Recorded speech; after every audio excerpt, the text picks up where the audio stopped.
awali harimu dengan mendengarkan berita-berita terupdate di pagi hari dalam Berita Pagi setiap hari pukul 6 waktu Indonesia Barat.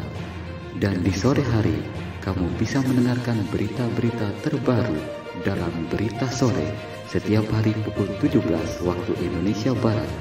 Kamu bisa dengarkan semuanya di Breakers Radio, media hiburan dan informasi untuk Indonesia yang lebih maju. Breakers Radio memberikan yang terbaik untuk kamu.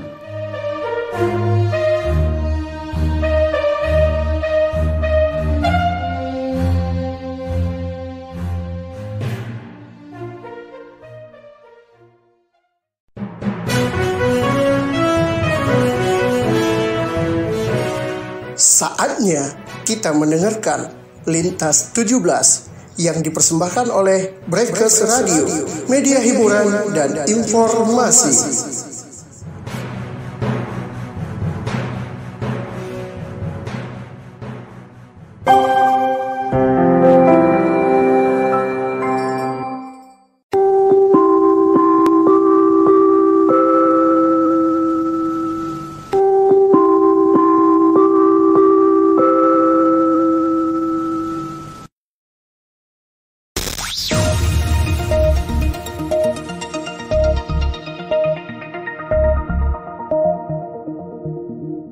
Selamat sore sahabat inspirasi. Senang sekali kami bisa menyapa Anda semua di sore ini di hari Selasa, edisi kerja. Tanggal 6 Juni tahun 2023 bersama saya Paimin. Lintas 17 ini bisa juga Anda dengarkan di Radio Bintang Muara, Bengkulu Kepahyang, frekuensi 97,2 FM. Follow juga Facebook Breakers Radio Streaming, atau Instagram breakersradio.it. Inilah serangkaian Lintas 17 yang kami sajikan untuk Anda.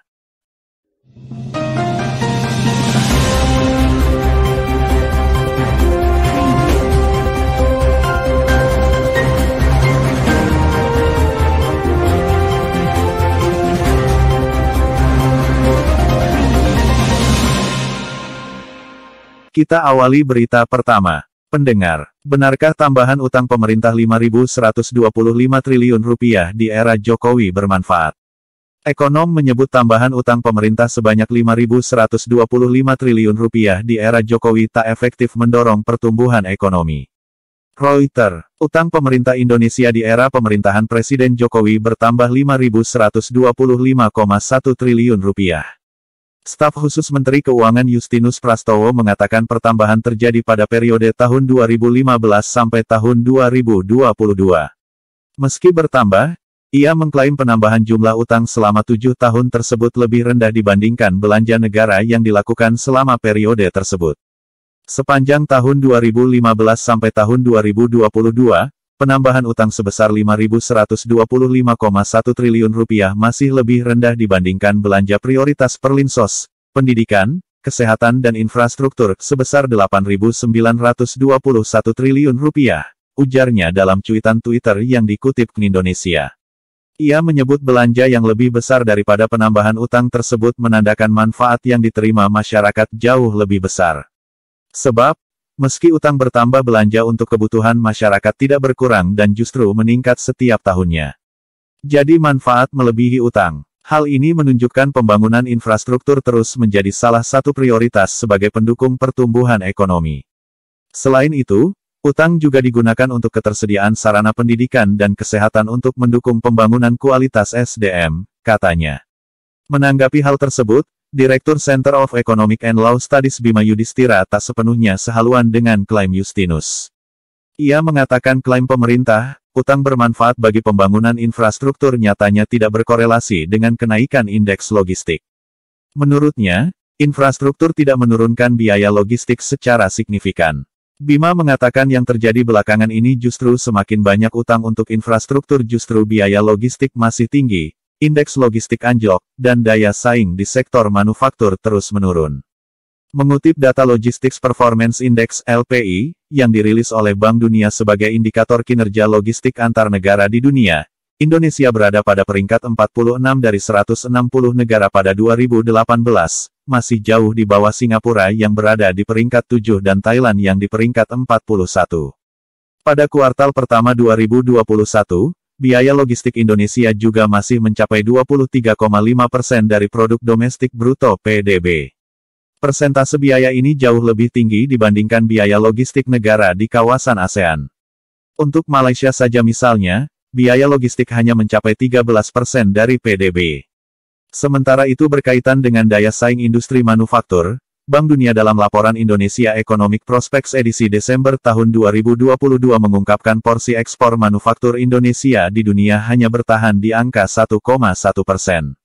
Padahal Vietnam yang pada 2000-an lalu baru 0,2% bisa naik jadi 1,6% pada 2020 kemarin.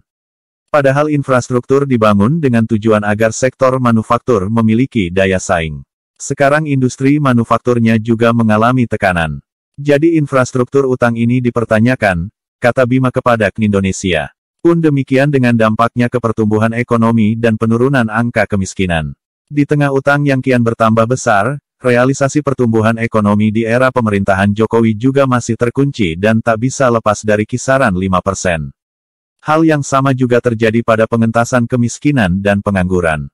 Data BPS masih menunjukkan jumlah orang miskin di Indonesia masih mencapai 26,36 juta orang per September tahun 2022, naik tipis dibandingkan pada akhir Maret tahun 2022 sebanyak 26,16 juta orang. Secara persentasenya, artinya jumlah masyarakat miskin di Indonesia per September tembus 9,57% dari total jumlah penduduk, naik 0,03% dibandingkan Maret 9,54%. Bima menyebut utang menjadi kurang produktif, salah satunya dipicu oleh adanya korupsi di pembangunan proyek infrastruktur yang masih cukup tinggi. Salah satu kasus korupsi proyek yang ia soroti di PT Waskita Karya. Beberapa waktu lalu, KPK memang menetapkan bos Waskita Karya Destiawan Suwarjono menjadi tersangka korupsi. Ia diduga terlibat pencairan dana supply chain financing (SCF) dengan menggunakan dokumen pendukung palsu untuk digunakan sebagai pembayaran utang perusahaan yang diakibatkan pencairan pembayaran proyek-proyek pekerjaan fiktif. Nah, Bima karena itu meminta pemerintah untuk segera memperbaiki diri agar utang yang dihimpun bisa benar-benar produktif dan bisa digunakan untuk memacu ekonomi dalam negeri. Karena waktu Presiden Jokowi tinggal sebentar, Bima mengatakan perbaikan perlu dilakukan Presiden terpilih 2024 mendatang. Ia perlu melakukan langkah-langkah progresif untuk menurunkan beban utang. Langkah pertama yang bisa dilakukan yaitu dengan meminta debt cancellation atau pembatalan utang. Ia mengatakan sebagian pinjaman bisa digantikan dengan program. Langkah kedua yaitu dengan skema penundaan pembayaran utang atau debt service suspension inisiatif yang ada di dalam G20. Meski bersifat temporer, debt service suspension inisiatif diharapkan bisa menjadi ruang bagi Presiden selanjutnya untuk mengatur ulang kembali beban utang pemerintah. Langkah ketiga, Bima menyebut Presiden harus berani dan tegas memangkas belanja yang boros dan tidak berkorelasi terhadap daya saing, misalnya kenaikan belanja pegawai. Nah, anggaran atau dana hasil pemangkasan bisa digunakan untuk membiayai kegiatan lain sehingga tidak mengandalkan utang. Ini sudah minta gaji menteri naik, gaji PNS naik. Harusnya belanja pegawai itu dikurangi karena salah satu kontributor yang membuat menyempitnya ruang fiskal, kata Bima. Langkah selanjutnya pemerintah juga harus mengoptimalkan penerimaan pajak. Bima menyebut rasio pajak Indonesia harusnya minimum di atas 12%. Jadi enggak bisa menggunakan utang untuk pembangunan tapi menggunakan pajak untuk pembangunan. Itu yang benar, katanya. Sementara itu, Direktur Indonesia Development and Islamic Studies IDEAS Yusuf Wibisono mengatakan indikator utang efektif tidak hanya sekedar dilihat dari banyaknya proyek pembangunan infrastruktur atau masifnya pemberian bansos. Namun bagaimana utang mampu menstimulus pertumbuhan ekonomi dan kemudian meningkatkan penerimaan perpajakan. Ia menyebut indikator utang efektif adalah meningkatnya tax ratio yang mampu membayar beban utang. Dari ukuran tersebut, utang kita saat ini sangat tidak efektif. Stok utang yang terus meningkat, dari kisaran 25% dari PDB pada 2014, menjadi kini di 2022 di kisaran 40% dari PDB, tidak diiringi dengan kenaikan kapasitas fiskal. Tax ratio kita sejak lama stagnan hanya di 10% dari PDB, kata Yusuf. Yusuf mengatakan utang baru yang besar pada era Jokowi bisa berdampak pada kenaikan beban bunga utang yang fantastis. Ia menyebut beban bunga utang pemerintah pada 2021 hanya 133 triliun rupiah dan pada 2022 naik menjadi 400 triliun rupiah. Pada tahun ini beban utang diperkirakan menembus 441 triliun rupiah. Yusuf menjelaskan dengan pembayaran bunga utang pemerintah yang kini sudah di atas 400 triliun rupiah per tahun, maka beban bunga utang lebih dari 20% penerimaan pajak. Dengan kata lain, lebih dari 1/5 penerimaan perpajakan habis hanya untuk membayar bunga utang saja. Beban bunga utang pemerintah ini jauh di atas angka yang aman di kisaran 7-10% dari penerimaan perpajakan, kata Yusuf. Yusuf menyebut beban utang pemerintah yang terus meningkat bisa membuat potensi pertumbuhan ekonomi dalam jangka panjang akan semakin melemah. Hal ini lantaran beban bunga utang yang tinggi membuat belanja publik menjadi sangat tidak berpihak pada orang miskin atau propor. Misalnya saat pandemi COVID-19 di 2020, rakyat sangat membutuhkan bantuan, namun hampir 25% penerimaan perpajakan justru habis untuk membayar bunga utang.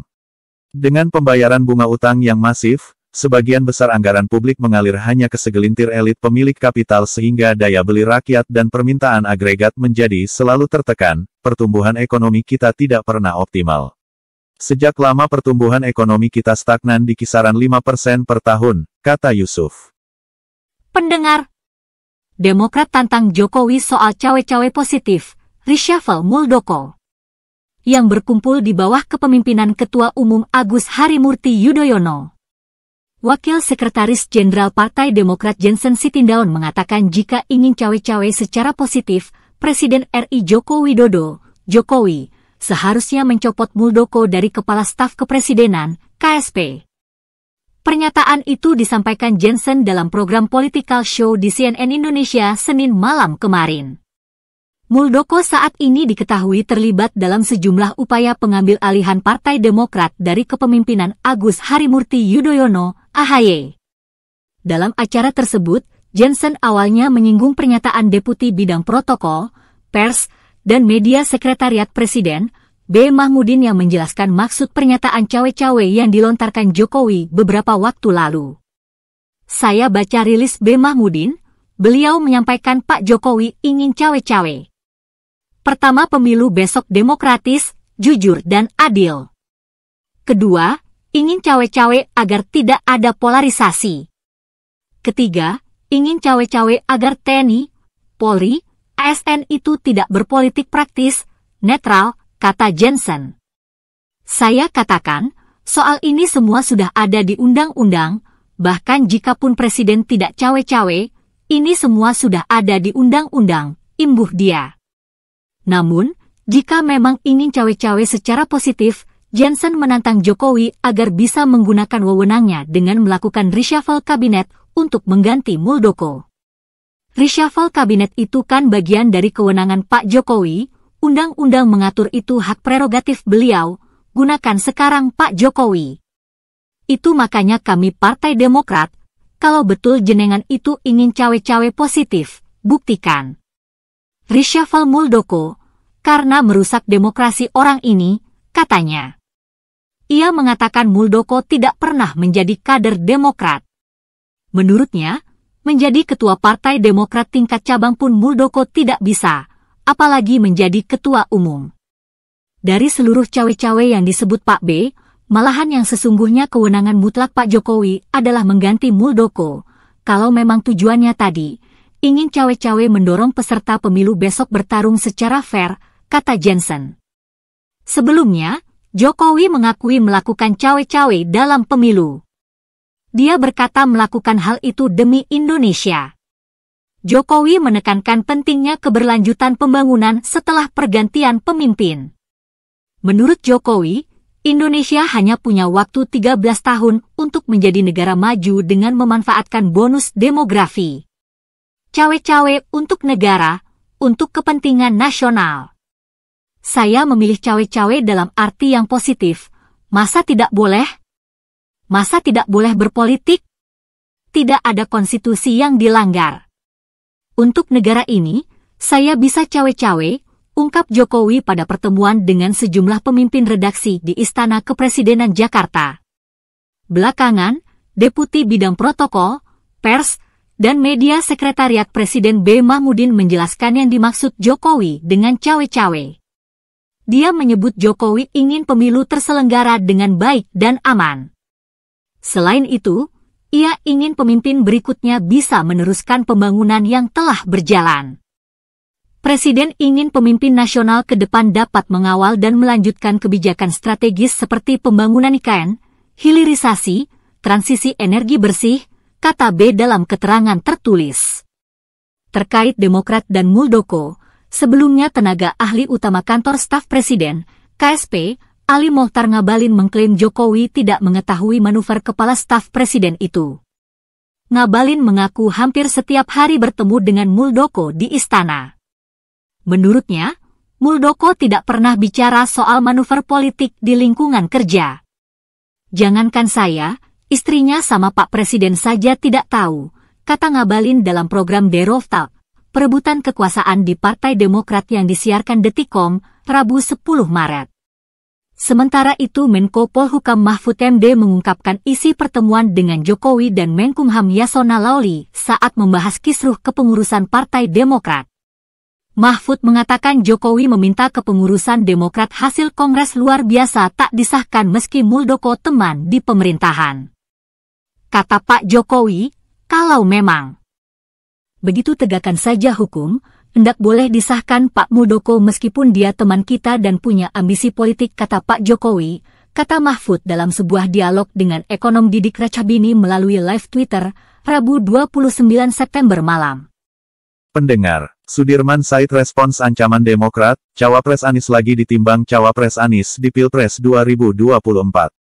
Anggota Tim 8 Koalisi Perubahan untuk Persatuan KPP, Sudirman Said mengatakan Tim 8 sedang melakukan finalisasi dan menimbang plus-minus sosok calon wakil presiden, cawapres pendamping Anies Baswedan di Pilpres 2024. Ini ia menyampaikan untuk merespons ancaman Ketua Bapilu DPP Demokrat Andi Arief yang bakal mengevaluasi dukungan ke Anies Baswedan jika tak kunjung mengumumkan bakal cawapres pada Juni. Pada saat ini Tim 8 terus melakukan pendalaman untuk finalisasi baik waktu terbaik pengumuman calon wakil presiden maupun deklarasi gabungan. Semua opsi sedang ditimbang plus-minusnya, kata Sudirman kepada Indonesia. Anies memiliki tim kecil yang dinamakan Tim 8. Tim ini terdiri atas perwakilan Nasdem, PKS, serta Demokrat dan Anies. Tim ini memiliki tugas untuk membantu mencari dan memberi masukan buat calon wakil presiden yang bakal mendampingi Anies. Sudirman memahami setiap partai anggota koalisi Anies memiliki aspirasi, baik soal opsi cawapres maupun waktu terbaik melakukan deklarasi bersama. Ia pun menghargai aspirasi Demokrat agar segera dilakukan deklarasi bersama. Dari upaya itu, ia mengatakan akan menambah keyakinan meningkatnya elektabilitas Anies Baswedan dan para parpol pengusungnya. Tugas Tim 8 menjembatani semua aspirasi tersebut, yang dalam beberapa hal tidak selalu sama, kata dia. Sudirman bersyukur suasana saling percaya terjalin Tim 8 KPP. Baginya, kondisi ini memudahkan dalam mengkomunikasikan pelbagai hal yang menjadi perhatian dan aspirasi para pihak. Upaya untuk penguatan koalisi terus kami lakukan. Mengingat memang tekanan dalam berbagai bentuk terus dialami oleh rekan-rekan koalisi, kata dia. Sebelumnya Andi Arief mengatakan Demokrat akan mengevaluasi dukungan ke Anies jika tak kunjung mengumumkan bakal cawapres pada Juni. Namun, Andi tak menjelaskan evaluasi dukungan seperti apa yang akan diambil Demokrat kelak. Andi mengakui ada tren penurunan elektabilitas Anies di sejumlah hasil survei. Teranyar, tren penurunan tersebut terungkap lewat hasil survei yang dirilis indikator. Kalau Juni belum deklarasi berpasangan, kemungkinan Demokrat akan mengevaluasi, ucap Kepala Bapilu DPP Demokrat Andi Arief saat dihubungi, Senin kemarin. Pendengar, survei LSI Denija, Prabowo kalahkan Ganjar jika Anies gagal nyapres. Lembaga survei LSI Denija memprediksi Prabowo Subianto bakal mengalahkan Ganjar Pranowo di Pilpres 2024 jika Anies Baswedan tidak ikut menjadi peserta. Survei yang digelar awal bulan Mei 2023 ini mengandaikan Anies gagal mendapat tiket maju Pilpres 2024 karena Mahkamah Agung memenangkan gugatan KSP Muldoko atas kisruh kepemimpinan Partai Demokrat. Apa yang terjadi jika Anies Baswedan dikalahkan dalam pemilu presiden 2024 justru sebelum kampanye dimulai? Anies tersisih bukan karena kalah suara di hari Pilpres tapi karena ia gagal mendapatkan tiket calon presiden 2024, demikian pertanyaan Denny Ja dalam keterangan yang diterima CNN Indonesia. Ini terjadi jika Partai Demokrat pimpinan Agus Harimurti Yudhoyono, AHY, bermasalah secara hukum karena Mahkamah Agung memenangkan gugatan Muldoko. Kemungkinan kalahnya Demokrat versi AHY di Mahkamah Agung belum pasti. Tapi kemungkinan itu tak pula bisa sama sekali diabaikan, tulis Denny Ja. Dari skenario Pilpres tanpa Anies, Denny Ja memprediksi kontestasi hanya akan diikuti Prabowo dan Ganjar. Hasilnya, survei Denny Ja mencatat Prabowo memiliki elektabilitas sebesar 54%, sementara elektabilitas Ganjar sebesar 43,2%. Sebesar 4% lainnya menyatakan tidak tahu, tidak jawab. Pilpres 1 putaran head-to-head Prabowo versus Ganjar menempatkan Prabowo sebagai pemenang dengan selisih 7,2%, mengutip hasil survei LSI Denny Ja. Pertanyaan tentang peningkatan elektabilitas Prabowo ketika head-to-head melawan Ganjar, LSI Denny Ja menemukan faktornya, yakni karena migrasi pemilih yang awalnya mendukung Anies. LSI Denny Ja memprediksi pendukung Anies lebih banyak yang berpindah ke Prabowo dibanding migrasi ke Ganjar. Sebesar 58% pendukung Anies berpindah ke Prabowo. Sementara pendukung Anies yang berpindah ke Ganjar hanya separuhnya 25,4%, bunyi temuan survei tersebut. LSI Denny Ja juga menemukan kemenangan Prabowo atas Ganjar paling tinggi di segmen pendapatan di bawah 2 juta rupiah per bulan. Pada segmen pemilih ini, Prabowo elektabilitasnya mencapai 51,4%. Kemudian Ganjar elektabilitasnya sebesar 41,4%. Prabowo pun diprediksi mengalami kemenangan di segmen pemilih berpendidikan tamat SD ke bawah, dan pendidikan tamat D3 ke atas. Ganjar menang di segmen pendidikan tamat SMP sederajat dan SMA sederajat. Kemenangan Prabowo atas Ganjar paling tinggi di segmen tamat SD ke bawah. Prabowo mencapai 56,4%, kemudian Ganjar di segmen pemilih ini hanya sebesar 37,1%. Kemenangan Ganjar atas Prabowo paling tinggi di segmen pemilih tamatan SMA sederajat. Ganjar mencapai elektabilitas 47,7% dan Prabowo memperoleh 45,4%. LSI Denny Ja juga menemukan Prabowo mampu menang di 3 dari 5 provinsi terbesar di Indonesia, yakni Jawa Barat, Sumatera Utara, dan Banten. Kemudian Ganjar menang di 2 provinsi yakni Jawa Tengah dan Jawa Timur. Kemenangan Prabowo atas Ganjar paling tinggi di Banten dengan elektabilitas Prabowo sebesar 82,2% dan Ganjar sebesar 16,9%. Kemenangan Ganjar atas Prabowo paling tinggi di Jawa Tengah dengan elektabilitas Ganjar mencapai 80,6% dan Prabowo sebesar 17,8%. Secara umum, LSI Denny Ja menemukan kemenangan Prabowo atas Ganjar paling tinggi di teritori Sulawesi.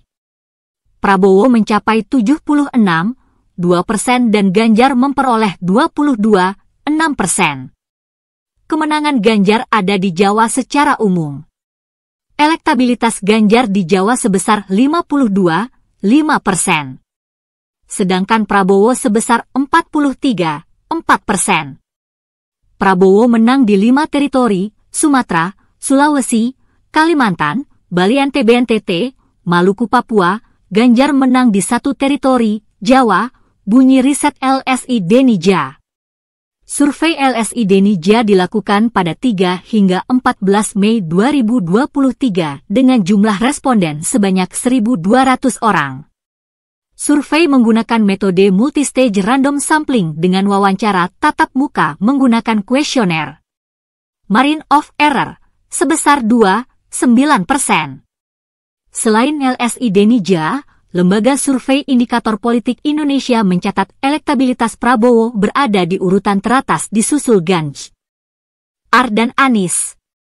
Berdasarkan simulasi 18 nama capres, Prabowo unggul dengan 25,3%. Beda tipis dengan Ganjar yang memperoleh 25,2%, sementara Anies 12,5%. Indikator politik juga menemukan pada simulasi 10 nama capres, Prabowo teratas dengan 29,1%, Ganjar 26,1%, dan Anies 13,2%. Pendengar, KPK geledah rumah ex-Kepala Bea Cukai Makassar Andi Pramono di Batam. KPK menggeledah rumah kediaman mantan Kepala Kantor Bea Cukai Makassar Andi Pramono di Kota Batam, Riau, terkait penyidikan kasus penerimaan gratifikasi. Komisi Pemberantasan Korupsi (KPK) menggeledah rumah kediaman mantan Kepala Kantor Bea Cukai Makassar Andi Pramono di Kota Batam, Riau, Selasa, 6/6. Penggeledahan ini terkait dengan penyidikan kasus dugaan penerimaan gratifikasi. Hari ini tim penyidik KPK melaksanakan tindakan penggeledahan di wilayah Kota Batam dalam rangka pengumpulan alat bukti, ujar Kepala Bagian Pemberitaan KPK Ali Fikri melalui keterangan tertulis, Selasa, 6/6. Lokasi dimaksud adalah rumah yang diduga milik pihak yang ditetapkan sebagai tersangka dalam perkara ini, sambungnya. Rumah Andi berada di salah satu kompleks perumahan mewah di Jalan Everest, Sekupang, Batam. Kegiatan saat ini sedang berlangsung dan update-nya segera kami sampaikan kembali, kata Ali. Lembaga anti rasuah telah menetapkan Andi sebagai tersangka kasus dugaan penerimaan gratifikasi. Proses hukum ini berawal dari klarifikasi laporan harta kekayaan penyelenggara negara LHKPN, yang kemudian ditingkatkan ke penyelidikan dan penyidikan. Andi telah dicegah KPK bepergian ke luar negeri selama 6 bulan terhitung mulai tanggal 15 Mei tahun 2023 hingga tanggal 15 November tahun 2023. Sebelumnya, rumah Andi di perumahan legenda wisata Cibubur, Gunung Putri, Bogor, telah digeledah KPK. Tim KPK menemukan dan mengamankan bukti di antaranya berbagai dokumen dan alat elektronik. Andi disangkakan melanggar pasal 12B Undang-Undang Pemberantasan Tindak Pidana Korupsi (UU Tipikor). Pendengar, KPU tak mau spekulasi soal isu putusan MK terkait sistem pemilu. KPU tak mau berspekulasi dengan putusan MK soal sistem pemilu dan akan tetap mengacu pada UU Pemilu yang mengamanatkan penggunaan sistem proporsional terbuka. Komisioner Komisi Pemilihan Umum, KPU, Idam Holik menyatakan KPU tidak ingin berspekulasi lebih jauh terkait apa yang bakal menjadi putusan Mahkamah Konstitusi, MK, soal gugatan Undang-Undang Nomor 7 Tahun 2017 tentang pemilu sistem proporsional terbuka. Idam menegaskan KPU menjunjung prinsip kepastian hukum dalam pelaksanaan pemilu. Dengan demikian, sepanjang MK belum membuat putusan, maka KPU akan tetap mengacu pada UU Pemilu yang mengamanatkan penggunaan sistem proporsional terbuka. KPU tidak bisa merespons isu-isu elektoral yang sifatnya spekulatif. KPU adalah pelaksana UU Pemilu dan apabila ada materi norma dalam UU Pemilu sedang diuji materi atau judicial review, kita semua sebagai warga negara menghormati proses hukum, kata Idam saat dihubungi CNN Indonesia Selasa, 6 Juni. Idam pun enggan membeberkan skema pemilu apabila nantinya MK memutuskan sistem proporsional tertutup atau coblos partai. Ia hanya menegaskan tahapan penyelenggaraan pemilu saat ini dilaksanakan sesuai aturan dalam pasal 167 ayat 4 UU Nomor 7 Tahun 2017 Yungto Peraturan KPU Nomor 3 Tahun 2022. Sebagai pelaksana UU Pemilu, KPU tidak terpengaruh oleh isu-isu politik yang berkembang di ruang publik, imbuhnya. Dalam praktik dan sosialisasi saat ini, KPU menyampaikan rancangan peraturan KPU tentang desain surat suara pemilu anggota DPR dan DPRD dengan merujuk pada pasal 342 ayat 2 UU Nomor 7 Tahun 2017. Surat suara sebagaimana dimaksud dalam pasal 341 ayat 1 huruf B untuk calon anggota DPR, DPRD Provinsi, dan DPRD Kabupaten Kota memuat tanda gambar partai politik, nomor urut partai politik, nomor urut dan nama calon anggota DPR, DPRD Provinsi, dan DPRD Kabupaten Kota untuk setiap daerah pemilihan. Desain surat suara pemilu legislatif untuk tahun 2024 sama persis dengan desain surat suara pemilu legislatif tahun 2019, karena KPU wajib melaksanakan prinsip berkepastian hukum, ujar Idam. Sistem pemilu proporsional tertutup kembali menjadi sorotan banyak pihak usai ahli hukum tata negara Denny Indrayana mengaku mendapat informasi penting terkait gugatan Undang-Undang Nomor 7 Tahun 2017 tentang pemilu sistem proporsional terbuka di MK. Denny menyebut 6 hakim MK akan setuju untuk mengembalikan sistem proporsional tertutup. Sementara, 3 hakim lain akan menyatakan dissenting opinion.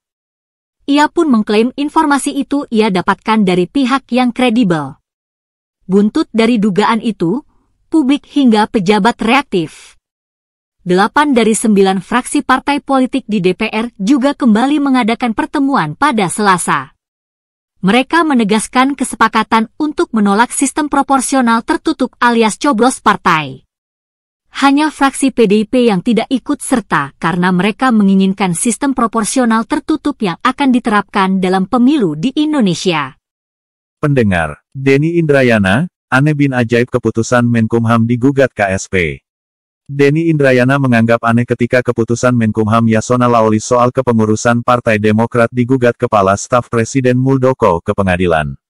Mantan Wakil Menteri Hukum dan HAM Denny Indrayana menganggap aneh ketika keputusan Menkumham Yasona Laoly digugat Kepala Staf Presiden Muldoko ke pengadilan. Padahal keduanya sama-sama di pemerintahan.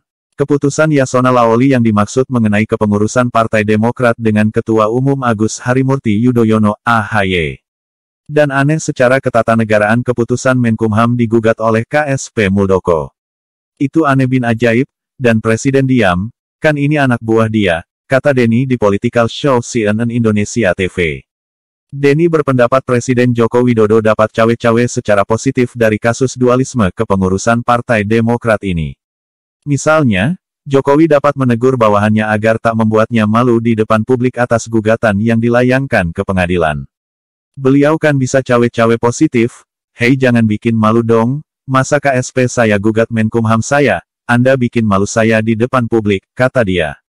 Denny menilai citra buruk Muldoko tak bisa dilepaskan lagi dari Jokowi karena sama-sama berkantor di istana. Karenanya, ia menganggap Jokowi seharusnya turun tangan terhadap sikap Muldoko mengambil alih kepemimpinan Partai Demokrat. Kartu kuning tak cukup untuk Muldoko, tapi kartu merah, kata dia. Selain itu, Denny berharap PDIP minta maaf atas kejadian yang menimpa Partai Demokrat saat ini. Ia mengatakan PDIP memiliki pengalaman panjang soal intervensi pemerintah di internal partai di era Orde Baru. Kini, terjadi lagi saat PDIP tengah menjadi partai yang berkuasa. PDIP harusnya minta maaf.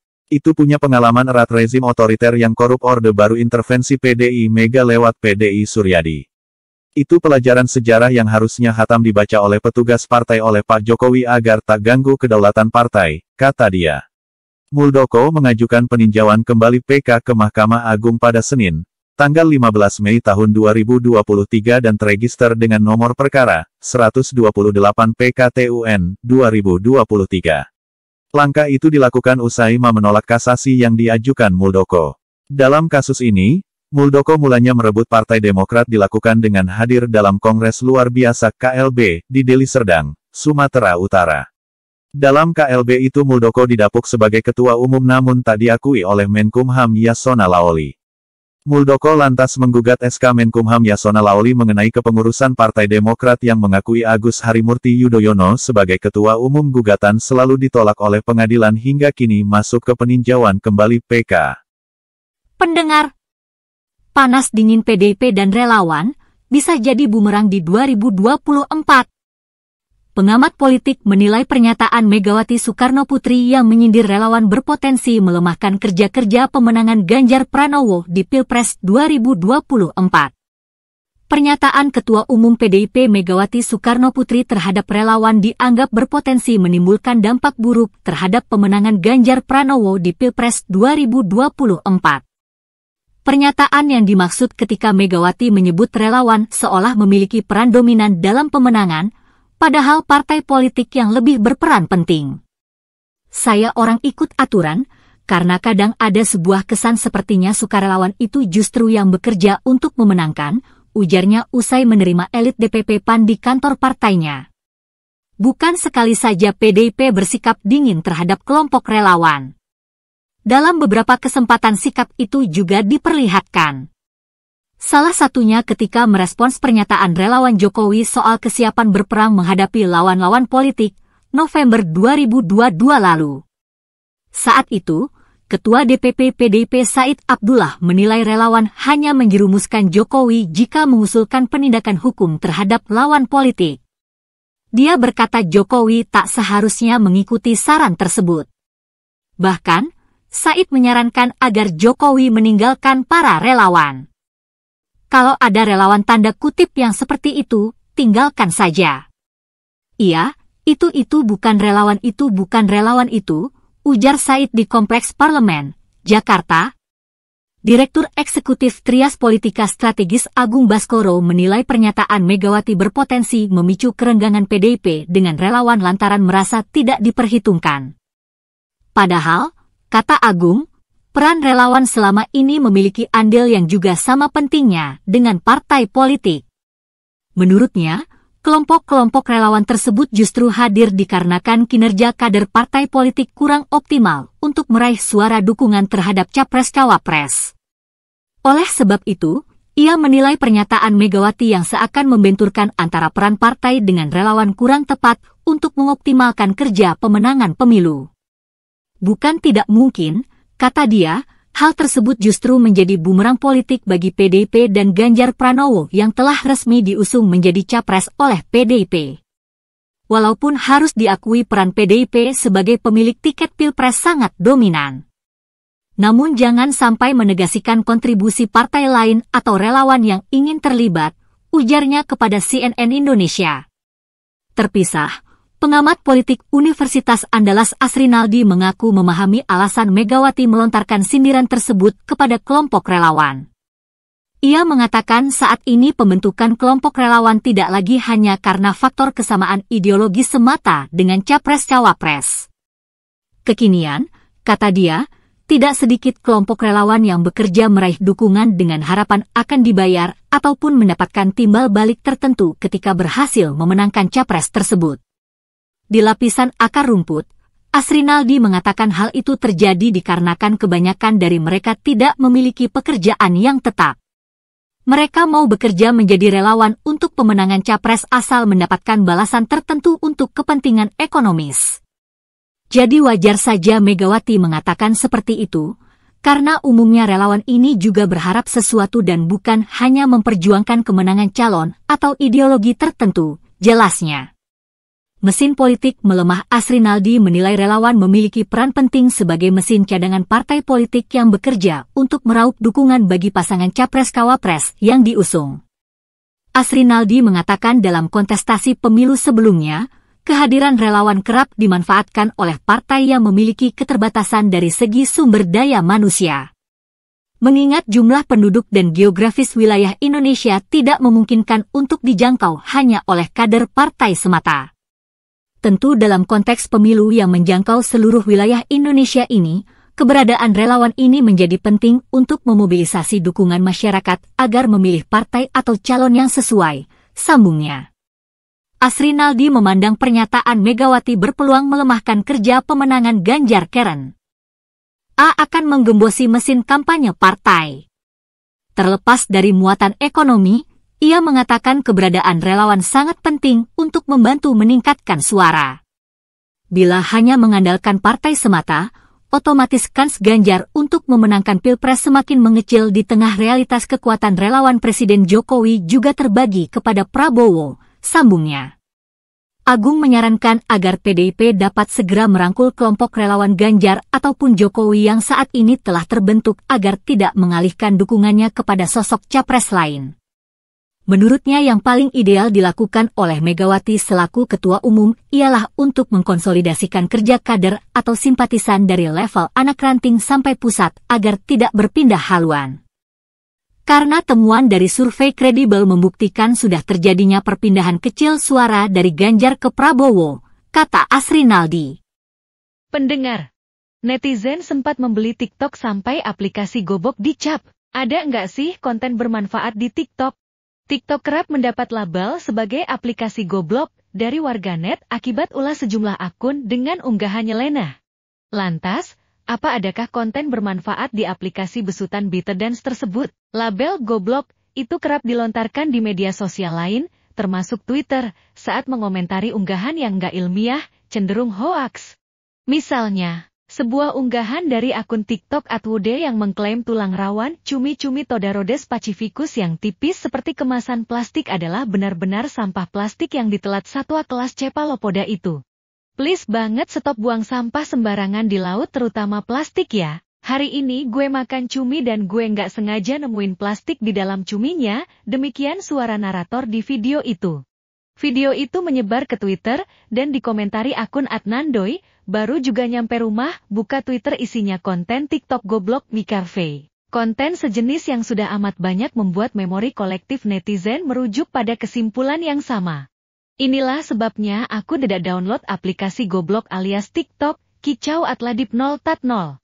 TikTok itu isinya, kalau gak orang goblok, ya goblok banget, imbuh @teret CV. Ada pula akun @alfehi yang mengaku heran banyak, konten goblok, datang dari TikTok, merujuk kepada konten yang berisi narasi, laki-laki belajar masak itu wajib, buat jaga-jaga aja siapa tahu nanti, dapat istri tolol yang gak bisa masak. Sampai sekarang masih heran kenapa kebanyakan konten goblok datangnya dari aplikasi ini sih, mana bangga lagi mempertontonkan kegoblokannya, kicau akun Twitter itu. Tak cuma dari warganet secara langsung. Label aplikasi goblok juga didapat dari dua toko aplikasi terbesar, Google Play Store dan App Store-nya Apple. Akun @fausmevoyes menyebut TikTok pernah viral lantaran muncul di urutan pertama saat mengetikkan aplikasi goblok di Google Play Store. Bukannya dulu pernah viral, kalau cari aplikasi goblok di Play Store muncul TikTok, katanya. cnindonesia.com mencoba mengetikkan kata aplikasi goblok di Google Play Store. Di urutan pertama, muncul app TikTok diikuti dengan aplikasi goblok yang dikembangkan Traptrix Dev Studio. Hasil pencarian Google Play Store dengan kata kunci aplikasi goblok.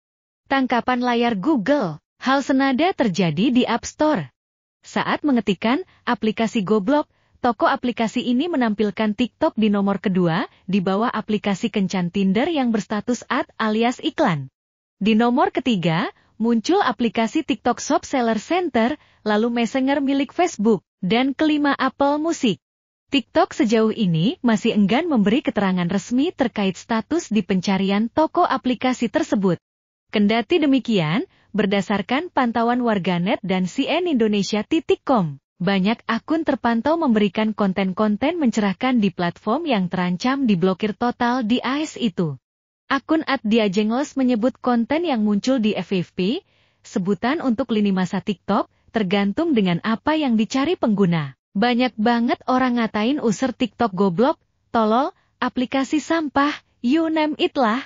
Padahal kalau VIP lo bener lo tuh bisa nemu video wolesom kayak gini, tulisnya mengomentari konten soal teknik berjualan di TikTok. Jangan lupakan pula akun semacam @aubimax milik mahasiswa Bima Yudo Saputro yang sempat membuat pemerintah daerah di Lampung kebakaran jenggot dengan kritiknya soal infrastruktur, terutama jalan yang hancur bertahun-tahun tanpa perbaikan. Video kritik Bima pun membuat Presiden Jokowi langsung menjajal medan terjal di Lampung dan membuat sejumlah jalan diperbaiki oleh pusat. Sensasi Bima ini pun berlanjut lewat konten speak up soal masalah di daerah, meski mereka berhadapan dengan upaya kriminalisasi. Baru-baru ini, TikTok juga menggadang-gadang 3 TikTokers Indonesia yang dinilai terus menyebarkan pengaruh positif dan menginspirasi masyarakat luas. Mereka adalah akun @davaspix, @dininli, dan @tis_is_pras. Akun @davaspix menyebarkan informasi soal komunikasi massa, public speaking. Pemegang sertifikat public speaker dari BNSPEI ini aktif membagikan skill yang dimilikinya sejak pandemi di TikTok, tulis TikTok. Sementara, akun @dininli membagikan konten soal tips berkarya di TikTok. Dini juga tidak segan untuk berbagi kisah suksesnya kepada para kreator afiliat melalui ajang seperti TikTok Shop Electronics Bootcamp, tulis TikTok. Terakhir, akun @tis_is_pras dianggap aktif mengajak masyarakat memerangi hoaks soal kesehatan. Mahwari Sadewa Jalutama, Country Head of Operations TikTok Indonesia, Pihaknya berharap konten-konten berisi tips kreatif pengembangan diri, kesehatan itu bisa menciptakan dampak positif bagi masyarakat Indonesia. Berkat kreativitas tanpa batas dan partisipasi aktif dari para kreator kami, semua orang bisa merasakan manfaat langsung dari konten unggahan mereka, tulisnya dalam keterangan pers. Anda sedang mendengarkan berita utama dari Breakers Radio.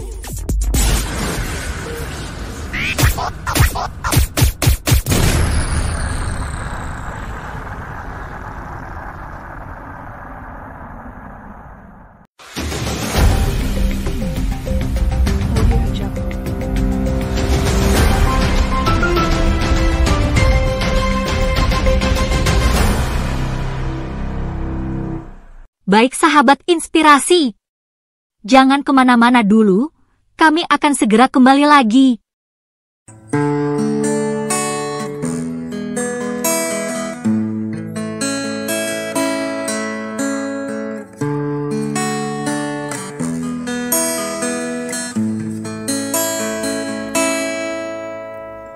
Halo, saya Didi Jadawan, saya mengucapkan selamat hari jadi Radio Breakers yang kedua. Semoga makin maju ke depannya, makin luar biasa, makin keren yang pastinya. Sukses selalu. Lagu dan berita terkini, media hiburan dan informasi.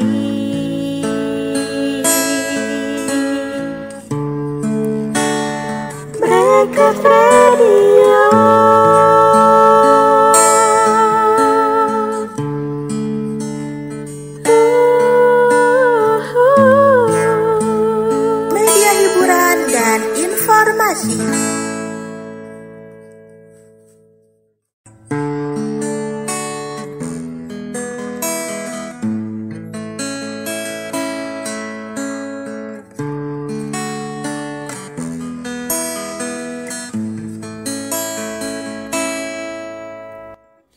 Saya Maisaka mengucapkan selamat ulang tahun untuk Breakers Radio yang kedua tahun.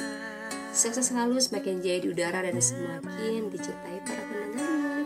Dari matamu ku tahu engkau berbohong, dari senyummu ku tahu engkau berdusta. Jadi tak perlu kau tipu-tipu diriku, karena aku tahu kartumu. Breakers Radio, media hiburan dan informasi.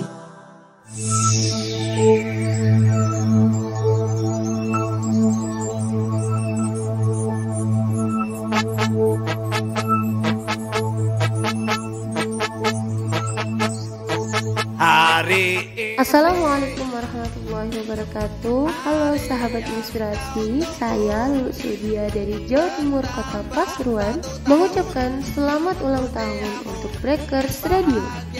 Semoga Breakers Radio menjadi radio inspirasi untuk kita semua dan makin banyak pendengarnya. Terima kasih. Wassalamualaikum warahmatullahi wabarakatuh.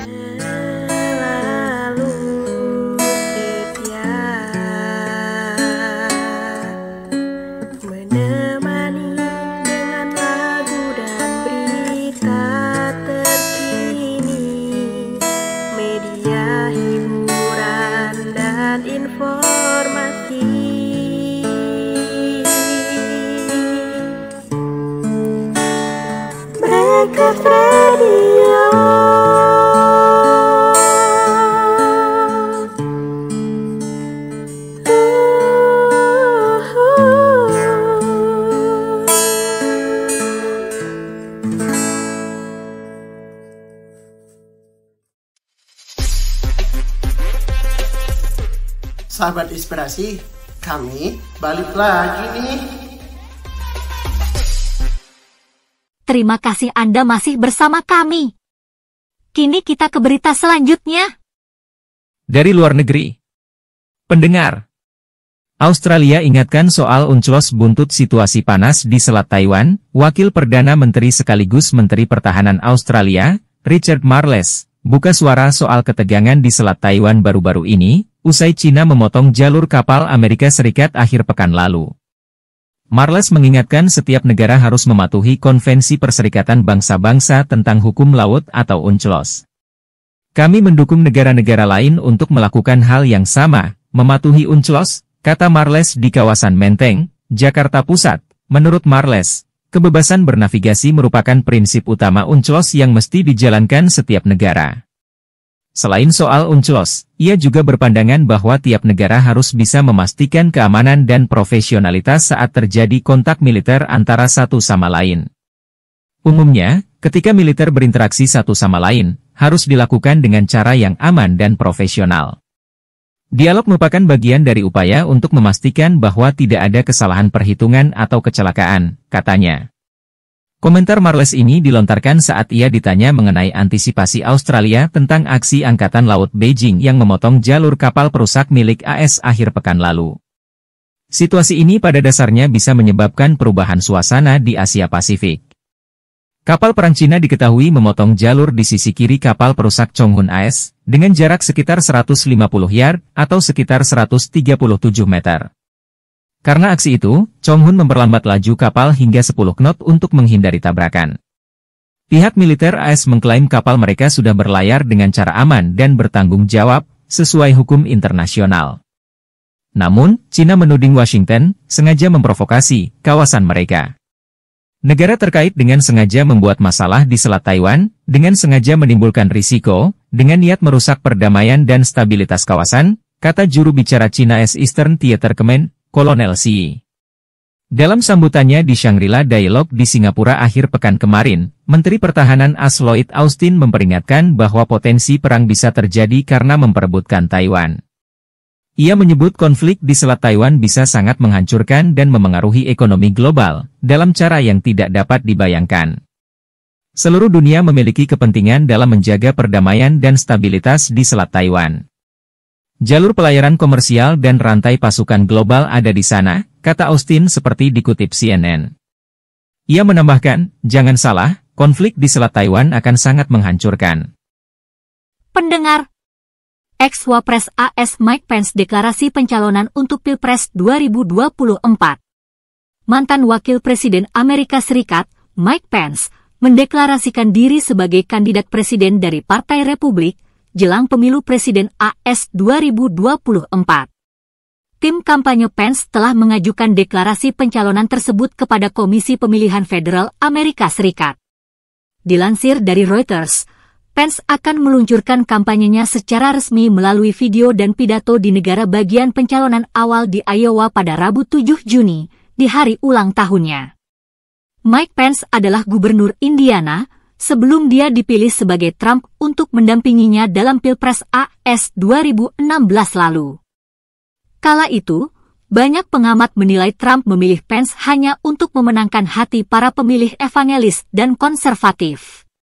Dengan deklarasi Pence, ini berarti dia akan bersaing dengan ex-presiden AS Donald Trump, yang sejak lama telah mengklaim akan kembali bertarung dalam pemilu AS. Selain Pence, ada nama lain di kubu Partai Republik yang diperkirakan akan bersaing menuju Gedung Putih. Selain Trump, ada Senator AS Tim Scott dan mantan Gubernur South Carolina Nikki Haley. Gubernur Dakota Utara Doug Burgum dan mantan Gubernur New Jersey Chris Christie juga masuk dalam bursa Capres Republik. Hingga kini total kandidat dari Partai Republik diperkirakan mencapai belasan nama. Banyaknya jumlah kandidat yang bersaing dalam kontestasi Partai Republik memicu spekulasi beberapa pihak yang khawatir suara anti-Trump bisa terpecah dan berujung kemenangan Trump mewakili Republik. Pendengar, alasan Ukraina tolak proposal Prabowo sampai susunan kabinet Erdogan. Proposal damai Rusia dan Ukraina yang diusulkan Menteri Pertahanan RI Prabowo Subianto ditolak mentah-mentah oleh Ukraina karena terdengar seperti saran Rusia, alih-alih Indonesia. Duta Besar Ukraina untuk RI, Vasil Hamianin, menyatakan alasan mengapa negaranya menolak usulan referendum di dalam proposal damai seperti yang diajukan Prabowo. Selain itu, setelah kembali terpilih sebagai Presiden Turki, Recep Tayyip Erdogan telah membentuk pemerintahan dan menunjuk jajaran menterinya.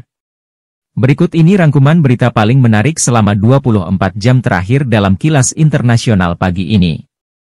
1. Dubes jelaskan alasan Ukraina tolak proposal referendum. Prabowo. Duta Besar Ukraina untuk RI, Vasil Hamianin, menyebut alasan penolakan proposal damai Menhan Prabowo adalah karena tidak ada wilayah Ukraina yang disengketakan dengan Rusia. Sehingga referendum, yang ada dalam salah satu poin usulan Prabowo, tidak mungkin dilakukan. Tidak ada wilayah yang disengketakan antara Ukraina dan Federasi Rusia, sehingga tidak mungkin mengadakan referendum di sana, kata Hamianin dalam keterangannya. Proposal gencatan senjata demi membentuk zona demilitarisasi juga tidak akan berhasil, karena Rusia terus-menerus mengacaukan serangan balik Ukraina. Prabowo sendiri menyodorkan 3 poin untuk menghentikan perang antara Rusia versus Ukraina, yaitu gencatan senjata, penarikan pasukan, dan referendum. 2. Kecelakaan kereta terjadi lagi di India usai tragedi. 275 orang tewas beberapa hari usai tragedi tabrakan kereta penumpang yang menewaskan ratusan orang. Kecelakaan kereta kembali terjadi di India. Pada Senin 5 Juni waktu setempat, kereta barang di distrik Bargar, India, tergelincir dari rel. Tak ada korban tewas dan kerusakan parah atas insiden kereta barang yang tergelincir tersebut. 3. Erdogan resmi bentuk kabinet baru Turki. Siapa saja pejabatnya? Presiden Turki Recep Tayyip Erdogan telah menunjuk kabinet baru di bawah kepemimpinannya selama 5 tahun ke depan. Kabinet baru itu disusun di hari yang sama setelah ia dilantik, usai memenangkan pemilu presiden Turki putaran kedua. Di antara nama-nama menteri yang ditunjuk diantaranya Wakil Presiden Cevdet Yilmaz, Menteri Keuangan Mehmet Simsek hingga Menteri Luar Negeri Hakan Fidan. Pendengar, perkosa 27 gadis remaja, guru ngaji di Senegal ditangkap. Seorang guru mengaji di Senegal ditangkap usai diduga memperkosa 27 remaja perempuan. Ia sempat kabur selama beberapa minggu sebelum ditangkap. Dia ditangkap setelah menyerahkan diri ke polisi. Usai diinterogasi, dia diserahkan ke gendarmeri, penegak hukum, kata pejabat polisi di Senegal, seperti dikutip AFP. Pejabat polisi setempat mengatakan pelaku melakukan aksi pelecehan seksual di sekolah di kota Touba, Senegal Tengah. Laporan kekerasan seksual ini muncul setelah korban memberikan sertifikat medis terkait kondisi kesehatan. Tak lama setelah laporan bermunculan, pelaku kabur. Pihak berwenang mengungkap guru tersebut dituduh memperkosa 27 siswa, namun laporan tidak merinci waktu kejadian maupun usia para korban. Namun menurut media lokal, korban diperkirakan anak-anak di bawah umur yang berusia di bawah 15 tahun. Surat kabar Senegal, Le Jour, melaporkan pelecehan terungkap saat salah satu remaja perempuan menolak kembali ke tempat mengaji itu. Penolakan tersebut bukan tanpa alasan. Seorang korban mengaku guru mereka melakukan hubungan seksual dengan dia dan semua gadis lain. Touba selama ini dianggap sebagai kota suci oleh Mourides, sebuah persaudaraan muslim besar di Afrika Barat. Penangkapan terhadap guru ngaji ini muncul beberapa waktu setelah tokoh oposisi Usman Sonko dijatuhi hukuman 2 tahun penjara karena menghasut perempuan muda untuk bersenang-senang. Sonko juga sempat dituduh memperkosa perempuan dan menjadi sorotan media selama 2 tahun. Namun, dia dibebaskan terkait tuduhan ini.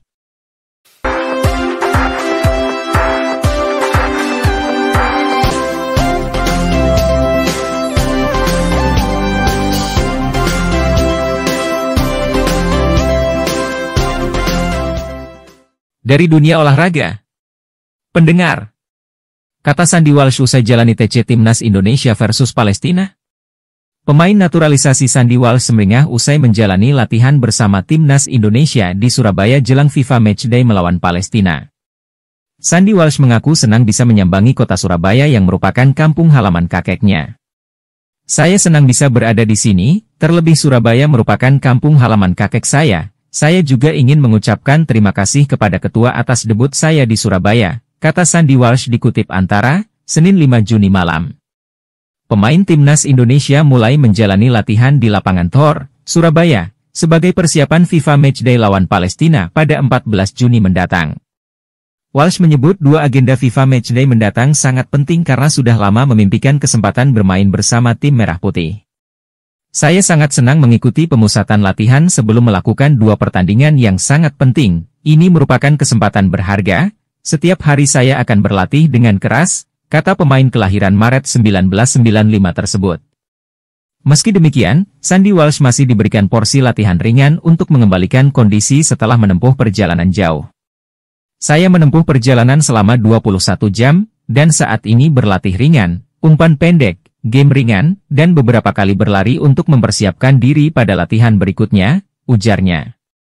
Sandy berharap, debut pertamanya bersama Timnas Indonesia bisa mempersembahkan pertandingan yang memuaskan bagi para penggemar sepak bola Indonesia. Saya akan berusaha mempersembahkan pertandingan yang baik bagi penggemar dan seluruh supporter Indonesia, tuturnya. Selain akan menghadapi Palestina, Sandy Walsh juga berpeluang tampil pada laga Indonesia versus Argentina di Stadion Utama Gelora Bung Karno, Jakarta, 19 Juni. Pendengar, janji Marcelino Ferdinand fokus siapkan mental jelang lawan Indonesia versus Argentina. Gelandang timnas Indonesia Marcelino Ferdinand fokus mempersiapkan mental jelang menghadapi Palestina dan Argentina di FIFA Matchday mendatang. Indonesia dijadwalkan akan menjalani 2 laga pada FIFA Matchday Juni 2023 ini. Skuad arahan Shin Tae-yong bakal hadapi Palestina dan Argentina. Marcelino berjanji bakal mengeluarkan kemampuan terbaiknya untuk menghadapi Palestina dan Argentina yang sukses menjuarai Piala Dunia 2022. Saya siap menghadapi 2 laga FIFA Matchday.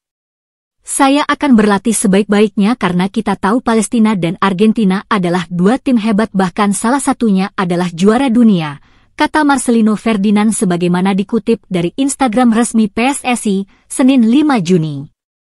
Pemain klub Belgia, Denze, itu juga mengaku fokus menyiapkan mental untuk menghadapi sederet pemain bintang dunia, termasuk Lionel Messi.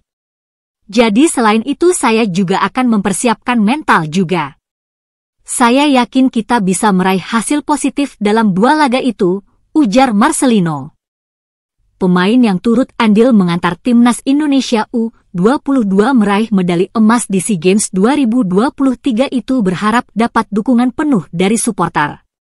Saya mohon doa dan dukungannya dari pecinta sepak bola tanah air, ucap Marcelino. Pasukan Garuda akan lebih dulu menghadapi timnas Palestina di Stadion Gelora Bung Tomo, GBT, Surabaya, Jawa Timur, Rabu 14 Juni.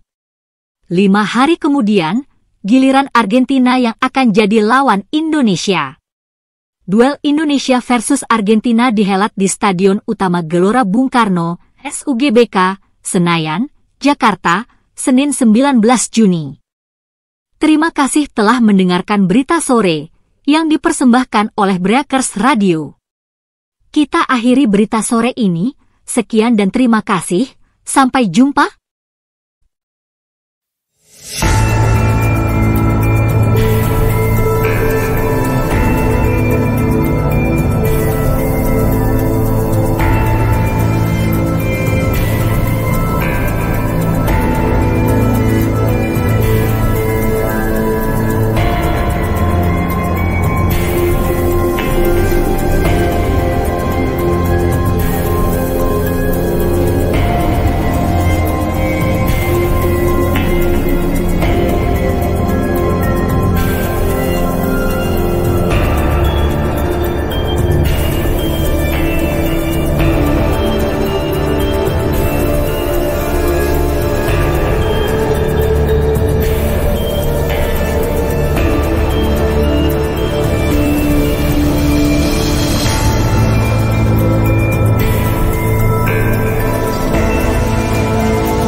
Demikian tadi, Anda telah mendengarkan Lintas 17.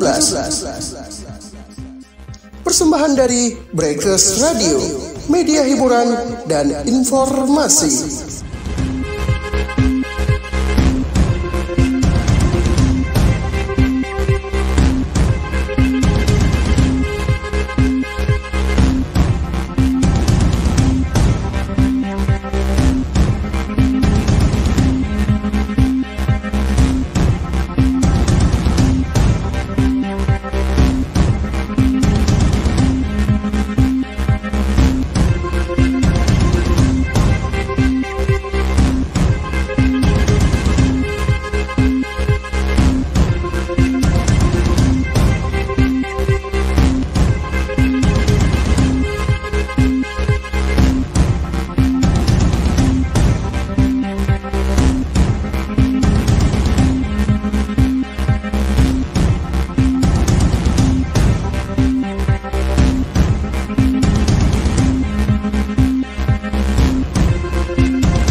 Breakers Radio.